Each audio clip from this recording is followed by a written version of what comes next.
Good afternoon, listeners. Welcome back to Iman One and my show, IT, plugged in IT skills for everybody. So, following on from the previous show where we had to take a unscheduled break, I've got with me now still Zahid Ali, and he is going to trouble me actually with some questions that he's got on his mind, and I'm going to make my best to try and answer them for him. Okay, so you're live now, So Saeed? so AI has been a thing which is very big in the news at the moment.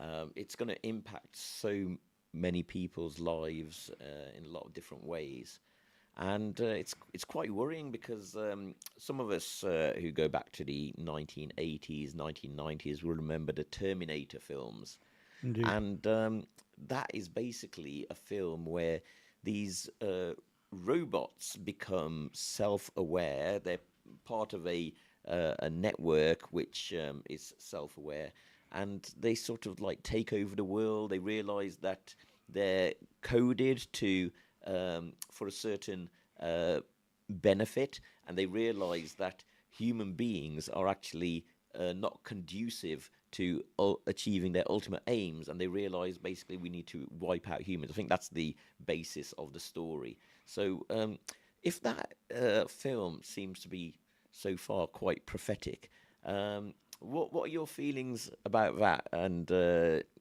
you think there is a genuine reason to be worried? There is a genuine reason to be worried, and that's why now there are new initiatives being started by people who are not just IT people, Mm, because IT people they want to make money out of this. yeah. They want to make money out of this, and they want to. People like Elon Musk are telling us that really everybody's going to be doing nothing Mm, because the computers will be doing everything for them. They'll be doing all the thinking for them, yeah. and in fact, the robots will be doing all the doing for them. Yeah. And in fact, if you and I forget the name of the film now, it's a cartoon film where people are on a spaceship Okay. and they're all sitting on like elevated little aeroplanes, and Oh, it's Jetsons, is it? not the Jetsons. No. No, it's a more recent film, Mm. and they're looking for somewhere else to live Oh, because okay. the Earth is no longer inhabitable, Oh, okay. and these big ships contain all the food and so on. It's Mm. all brought to these people. It's basically McDonald's, I would have thought, because you see these big sodas and food is bought with them. They're all fat and they don't move. That is, I think, far into the future. All We're not, right. we're not, we're not there yet. But where we are talking about Terminator is that Terminator was based around something called Skynet. Yeah. So in the 80s, when they made the Terminator, they were talking about Skynet. Sounds a little bit like internet. Mm. The internet existed back in the 80s. Right. The World Wide Web didn't, but the internet did. Now, the internet, the writers of this story, they thought, well, you know what, this is going to get more and more and more powerful, and it has. And in fact, the internet is possibly seen to be the biggest computer in the world. Yeah. I mean, I mentioned that these social media platforms like Instagram, Twitter, Facebook, we'll all be familiar with them. Mm. But a lot of the what we're served as content is determined by this thing called the algorithm, and we are not in control of that algorithm. It's the people who run these networks. So people like Mark Zuckerberg, who owns Facebook and Instagram, or Elon Musk, who owns Twitter, Larry Ellison, who now owns TikTok. They, a few men, can determine how that algorithm is used and what news or content we get served on our phones. And it's just quite scary to think that there's this concentration of power in the hands of a few people. and they are the people who will determine how that algorithm affects us. Now, people might think, oh, that's just on social media, but these same people who are owning these social media channels, which basically influence what we think and feel and know about the world, they are also involved, for instance, people like Elon Musk, in advanced robotics. And so creating the robots which could potentially replace us as human beings in the workplace and in society. It's very scary to think, what will happen to the world when we are no longer required in the job market? Think back to the spinning jenny. Suddenly, we could make clothes without the need for doing it so manually. Yeah. Okay. People came out with their pitchforks to break these machines. The Luddites. The Luddites, indeed. They came out to break these machines because they thought, "Why, my God, I'm going to be out of a job." But what actually happened was people could wear nice clothes now. So that boring work was now being done by machines. But that was the very, very earliest part of the Industrial Revolution. Yeah. Right? Each stage of the Industrial Revolution made it easier for people to make things, to manufacture things. Yeah. We, in the old days, probably used horses and other animals to turn things around. We then captured the wind and made windmills, which ground our wheat to make flour. Likewise with water paddles, we could generate spinning things, and those spinning things would somehow benefit us. So all the way through the Industrial Revolution, man's shoulders were less and less embarked on. However, when the brain revolution started, when computers started doing things for us, then you're in a different area. Again, we were the controllers. We are the ones who used to type a letter, and instead of putting it in an envelope, we could email it. We were still in control. AI is a different matter entirely. AI doesn't have those same kind of algorithms that you've mentioned. Let me just mention one of the algorithms. Jeff Bezos, the owner of Amazon. You're looking for something, and nowadays it checks where you are. Right.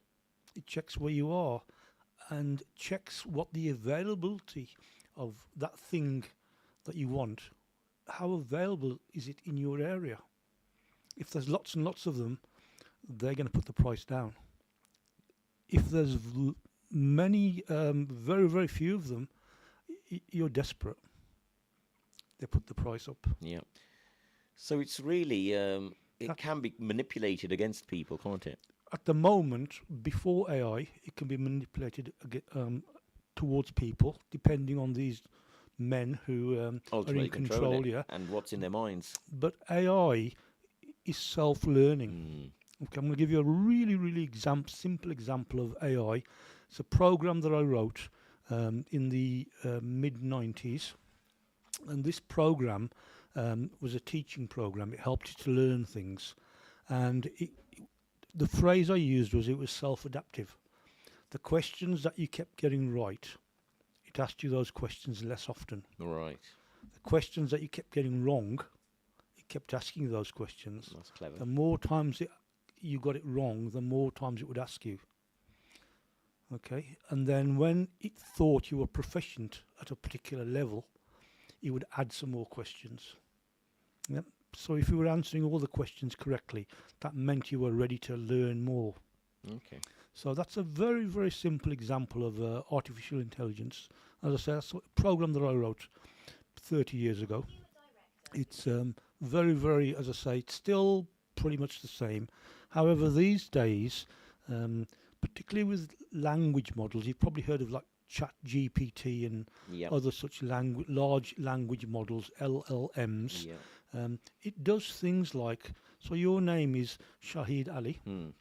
It'll scrape all the internet and see how often Shahid Ali appears and what other words appear near to your name. Right. So it's basically using statistical inference to build connections. It's not conscious thinking itself. It just trawls the internet, does lots of different calculations, and uses statistical techniques to understand what ideas are connected. Exactly. Yeah. So if the word football appears next close to your name, quite often, it's going to say, "I think you've got something to do with football." Right. If it says Mister quite close to your name, quite often, it'll think, "Oh, you're a Mister." And such words take masses and masses amounts of calculation, and that's why AI needs so much power, and it's still not there yet. Um, you'll see on particularly on TikTok and Instagram and so on examples of where it really gets things wrong. Yeah, yeah. Because as I say, there just isn't enough information out there. It really doesn't understand dictionaries. Yeah. That's just one source. Yeah. So one this is one way that AI is purely statistical. Yeah. Purely statistical. Now you can train it sometimes. You can say, well, you know what, this is you're going the wrong way. You're misunderstanding. But really, we don't really want to do that. What we want to do is let it learn for itself by masses and masses and masses of data. Okay, learn for itself by giving it masses of data. And as I say, we're nowhere near that. And that is just one type of AI that's to do with speech. Yeah. Now, how I've got on my phone, I took a little picture of all sorts of other sorts of AI, because as you know, you can use AI to generate images. You can do deep fake. There's a lot of AI slop on social media at the moment. Indeed, indeed. So as I say, there's But there is this thing people talk about called AGI, Artificial General Intelligence. And there seems to be an arm race going on between the leading AI companies in the West and the Chinese AI companies as to who can develop AGI first. So what is artificial general intelligence compared with just AI? Okay, so artificial general intelligence, I suspect, means thinking like a human being. Yeah.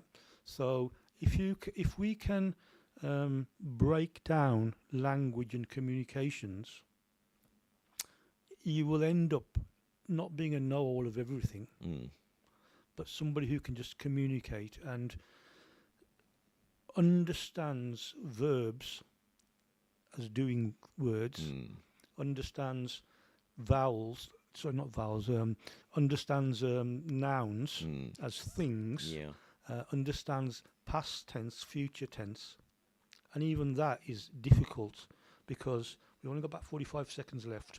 I'm told that in China they don't really have a concept of the future and the past. Right. It's kind of all the same. So if I was to say to you, stop smoking because you'll die eventually, that's not such a well understood concept in some languages. Interesting. And in other languages, as I say, we base things on time. So we've got about 20 seconds left here. Is that enough about AI? It's a massive It's a massive area. subject. We'll probably come back to it because it's dominating our lives. Yeah. So as I say, this is my my last show on a Thursday, but I might get an invite from Mr. Ali next week. It'll probably be phone in. Thank you very much.